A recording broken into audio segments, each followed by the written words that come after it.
Hey everyone, it's me, Aaron, and this is Comic Class, the show on this channel where we just geek out about comic books. And this week it was announced that the upcoming DC Comics event, Dark Knight's Death Metal, was going to firmly establish a DC Comics timeline. It was going to come in here, and it was going to set everything in order, and once again, provide us with some kind of continuity by fixing its timeline. And I just have to say, thank God, because DC, I love you, but your timeline has been screwed up for way too long, so it feels good to have someone finally come in here and say, yes, we're finally going to fix this, we're finally going to create a timeline. Wait. It feels like I talked about this not that long ago. This all sounds very familiar.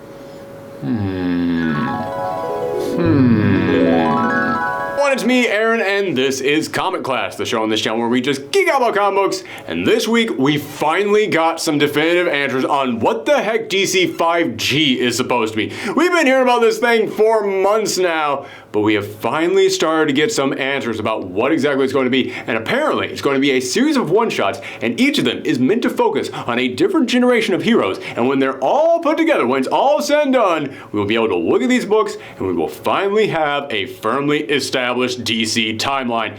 And I just gotta say, thank God, because DC, I love you, but your timeline is kind of a mess. It's been screwed up for the longest time, and we have been needing someone to come in here and firmly establish what the DC timeline and continuity is meant. Whoa, hold on, wait a second. Feels like I just said this not that long ago. I'm getting deja vu. It's almost like I've already talked about this and Hey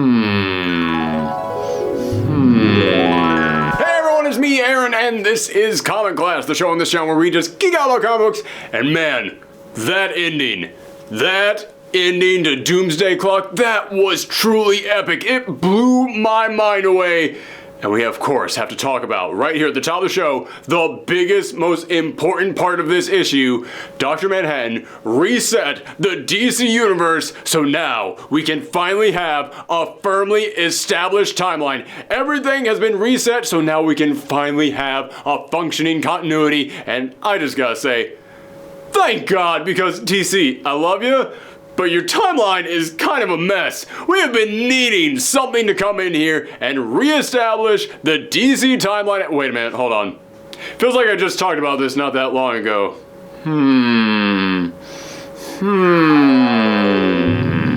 Folks, big news today, because today the epilogue issue to Superman Reborn came out, and in that issue there were some big revelations. Now, Superman Reborn was the first big storyline to be part of DC Rebirth, and I've been loving DC Rebirth, and I'm sure that everything that I love about that is going to continue on for years and years and years, and it will all play out like clockwork, all the giant massive plans that they have in store.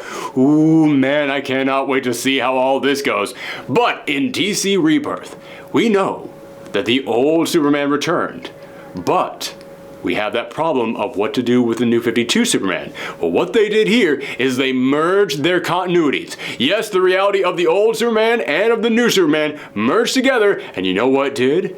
It created a brand new timeline for the DC universe. All that stuff about the new 52 only existing for 5 years and the heroes not knowing each other before that, all that is gone. All the stuff from the old continuity is here, but there's also still stuff from the new continuity. It's a little bit hard to figure out, but it all works, or at least I'm sure it works. The important thing is we have a brand new timeline. And I just gotta say, thank God, because DC, I love you, but your timeline is kind of a mess. We have needed to fix this thing for a long time. And wait a minute, hold on. It feels like I just talked about this not that long ago.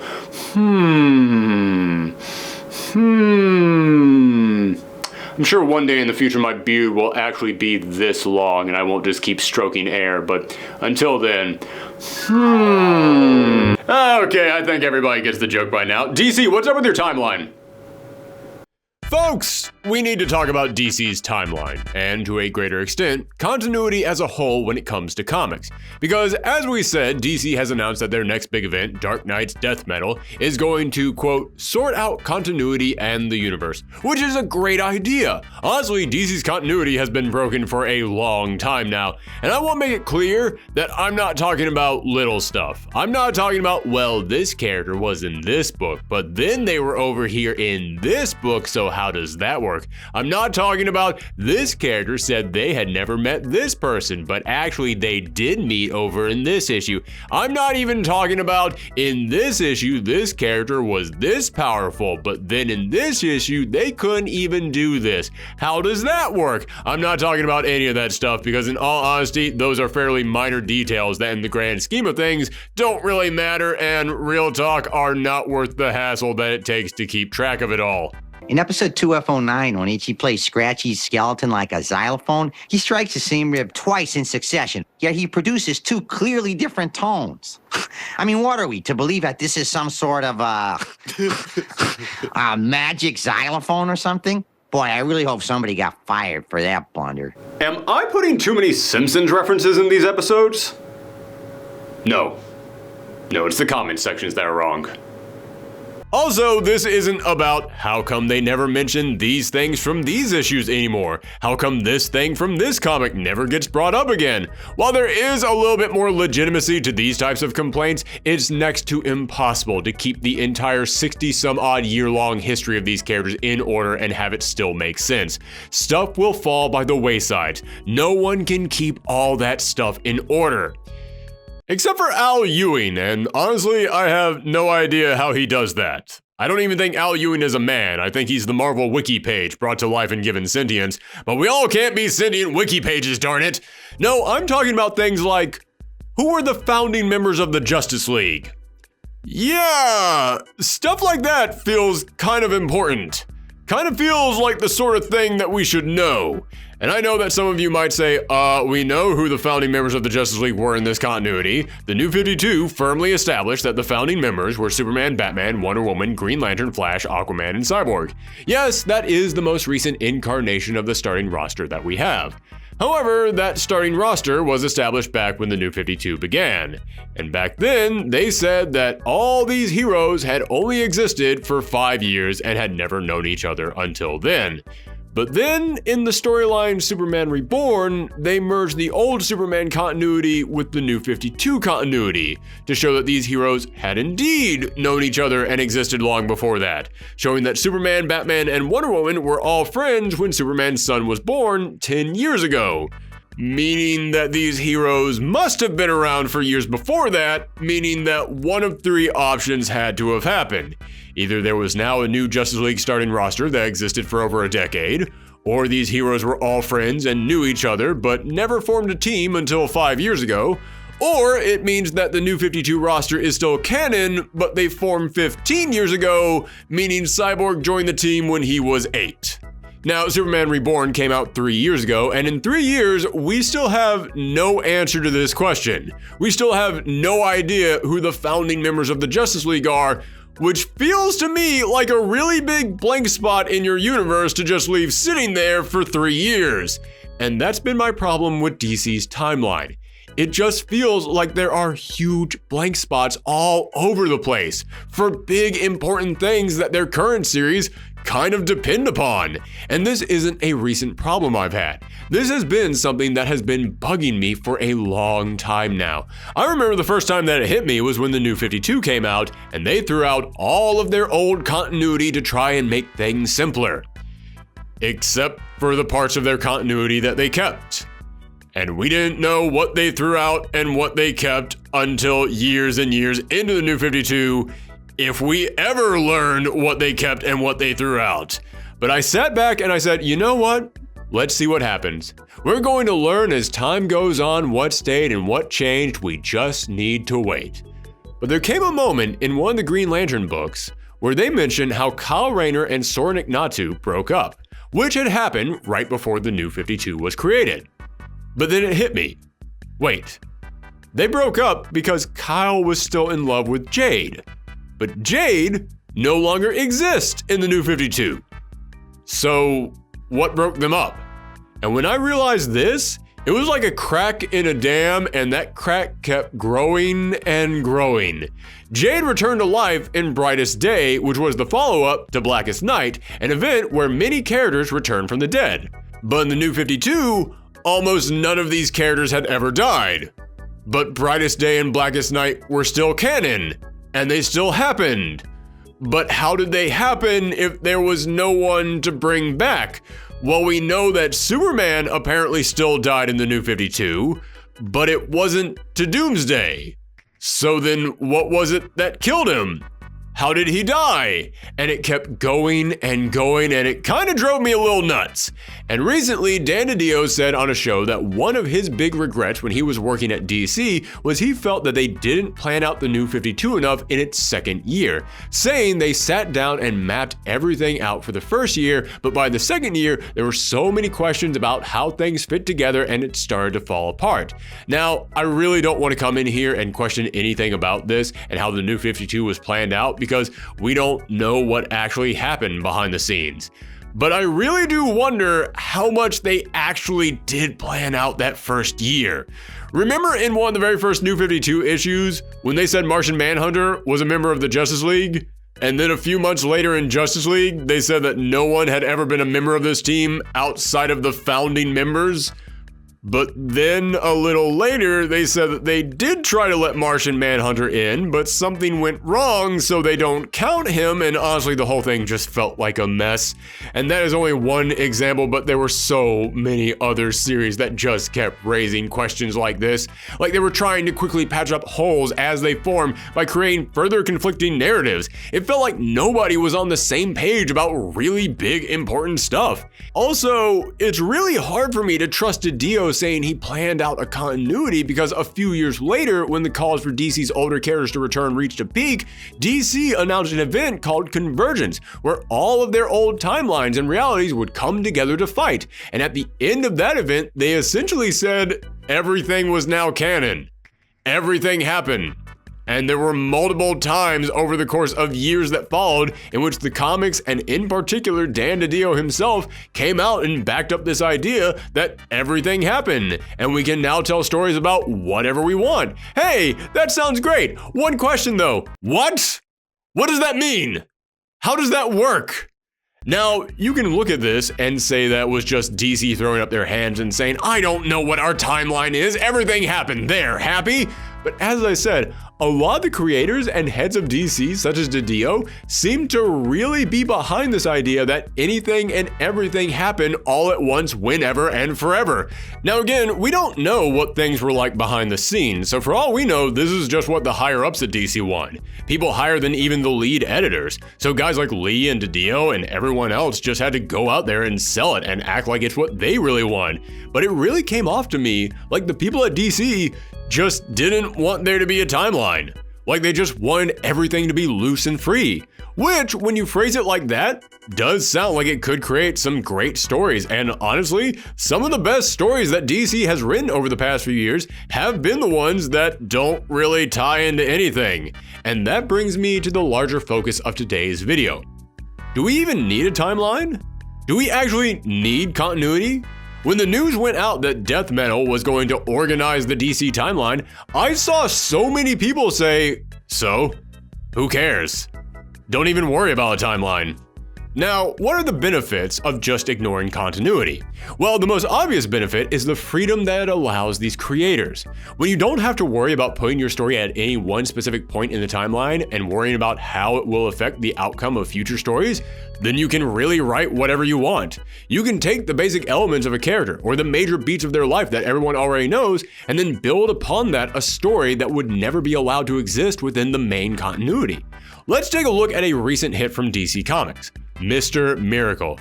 In this series, we saw the famous new god scot-free, now suffering from depression. He was suicidal, and the entire series served as a deep look at the trauma this character had experienced while being a metaphor for many people who suffered from the same conditions, making it a powerful tale that also showed Scot-Free growing as he went on to become the new ruler of New Genesis, had a child, and even slayed his longtime foe Darkseid. None of this could have been done in regular continuity. No way would they have been okay with the biggest baddie in the DC universe getting taken out. Characters growing older and having children is typically viewed as a no-no because the older a character becomes, the more companies tend to worry about their future. Even dealing with serious issues like depression and suicide rarely ever gets addressed for fear of alienating an audience and how such a serious subject could be framed when crossing over with the more uplifting sides of your universe. So because this series was placed completely outside of continuity, it was able to go on to become one of the most impactful, important, and all-around well-made series DC has put out in years. And DC has expanded from there with several other series that have attempted to stay outside of any established timeline. Most of them are series aimed at older audiences under their Black Label banner, but there's a few that are aimed at wider audiences, such as their Walmart exclusive series. And that's the other big benefit of making stories not set in any kind of continuity. These Walmart books are aimed at more casual fans, the ones who want to just enjoy a story about these characters, and stories outside of continuity are perfect for that wider audience. Everybody out there needs a place to begin. That's why both Marvel and DC do so many jumping on point books that are focused on creating a point in a series that is easy for new readers to start with without worrying about years of backstory. But this is harder to accomplish in an ongoing series because then you have to worry about how much stuff you can leave off from the previous storyline, how much will be carried on to future storylines, and the longer the story goes on, the more backstory gets created that readers now have to keep up with, and the harder it is to hold off on bringing up previous bits of continuity. But for standalone stories set outside of continuity, you don't have to worry about any of that. You come in here, tell the story you want to tell, don't worry about what came before or what comes after, and you're all set. And I can tell you from experience, these are great for new readers. They help them to dive right into these characters without any baggage or commitment. When I was working at a comic book store, whenever someone said, I want to start reading about a character, yes, I would try to recommend them books set in their own series, but if none of them felt right or the customer still seemed hesitant, I knew a miniseries outside of continuity would be a sure bet, and typically that would be the book that they would be the most interested in. So yes, there are benefits to dropping continuity and not worrying about. It does provide more freedom. But here's the thing, sometimes you need structure, which is what continuity and timelines provide. Yes, it's totally possible to tell deep, impactful stories set outside of continuity, but the reason those stories still have an impact is because they build upon the basics of a character. However, inside of continuity, you can build upon the basics, but also you can build upon everything that's happened to the character over the course of their life. A story that is the payoff of a 12-issue series is big. A story that's the payoff of a 50-issue long run that brings back elements from across decades of stories is probably going to be even bigger. And speaking of decades of stories, to me, that's kind of the point of comics. And I stress to me because I know that people enjoy comics for different reasons, but just speaking on a personal level, comics being a regular monthly serialized format means that you get to watch characters grow and change over time. You get to watch the events that they live through leave an impact on them. I mean, really, comics are just one big long soap opera watching continued adventures and twists and turns and established relationships building upon each other. And by having a timeline, by having continuity, it makes that possible. And as I said, having a continuity can also provide structure, and in all honesty, that's what DC needs the most right now. We made fun of it there in the opening, but I feel like we really do need to have this conversation. Dark Knight's death knell is set to re-establish the DC timeline. That's great, that's awesome! Isn't that also what 5G is supposed to do? Yeah, we've been hearing for months now about how 5G was going to establish some kind of a timeline, how it was going to be a series of one-shots that explored each generation of heroes, all leading up to the 5th generation of heroes, and that was going to now lay out this timeline. So is 5G going to explore the timeline, but then death knell is going to explore it in a different way? Like maybe one of them creates the timeline and then one of them explores the timeline? I guess maybe that's how it could work out, but if that's what the plan is, then what the heck was up with Doomsday Clock? Yeah, remember the end of Doomsday Clock where they completely rebooted the universe and it was all new and there was a brand new timeline? Is that still in effect? Did you create the new universe just so that we can get rid of it immediately? Or is that the new timeline that was created over in Doomsday Clock and now 5G is going to explore that timeline and Death Metal is going to explore it again? Again, I guess all of this could actually work when we all see it. We don't actually know how this is going to play out just yet, but I'll be honest with you. From the way this is all being described, it almost sounds like somehow DC ended up rebooting their universe 3 times within the span of 1 year. Do you get what I mean when I say DC needs structure? As I said, having an established continuity and timeline helps add stakes to your stories, but that's because it gives them structure. Why do I care if Death Metal is going to rebuild the timeline when another story happening at the same time is going to do that as well? And we just did 6 months ago in another book.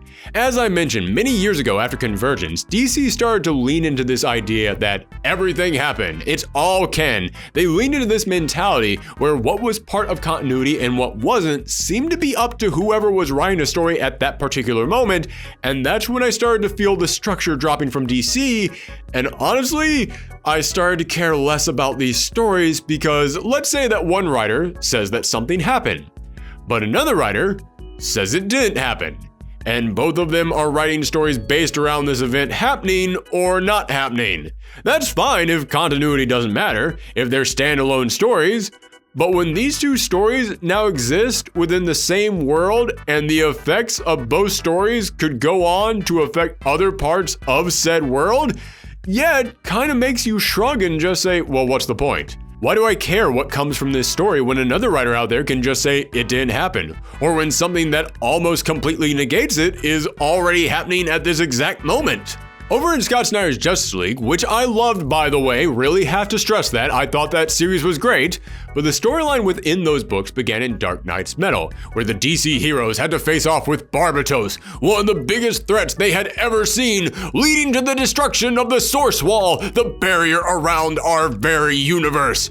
And outside of this barrier, they found 4 Titans who were even bigger and badder than Barbatos.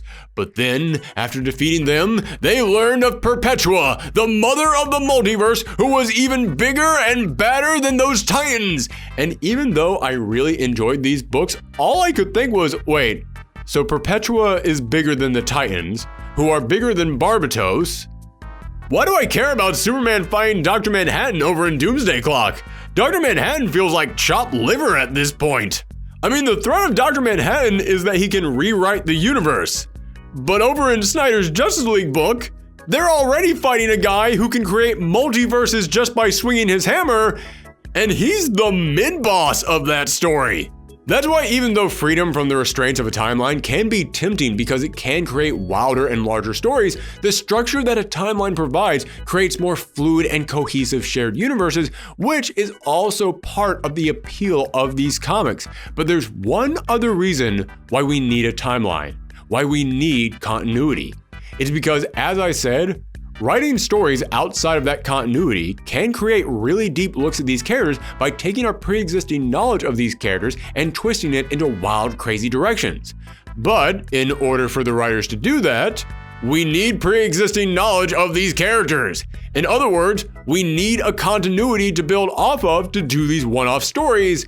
And in order to do new one-off stories, in order to do new, wild, crazy stories that exist outside of continuity, we need new stories in the continuity. We need new adventures and characters and villains and heroes to build from.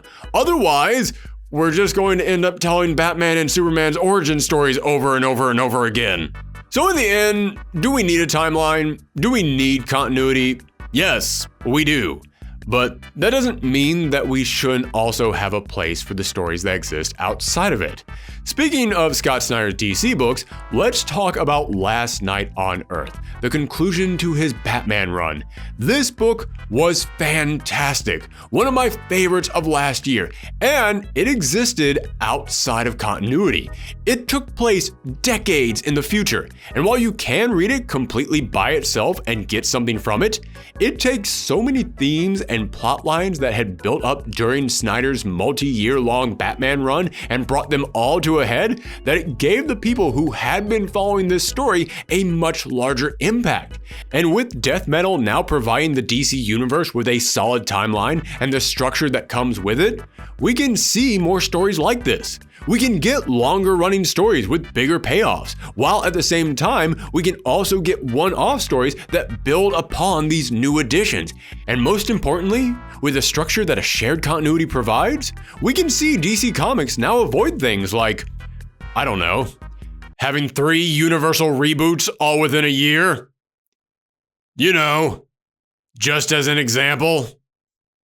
There you go, everybody. That's our conversation today on continuity and the importance of a timeline to a shared comic book universe. But again, those are just my opinions. Let me know what you think in the comments down below. Do you think that timelines are overrated? Do you think that we don't need any of this stuff? Should we just throw it all away? Let me know that and more in the comments down below. Or you can always contact me on Twitter at Professor Thorgy or on Twitch at Professor Thorgy as well. And we have mentioned this several times before here on this channel, but I want to bring it up again one more time. We do have another channel that is all dedicated to video games, and I bring this up because you might have noticed we did not have a show on this channel last week.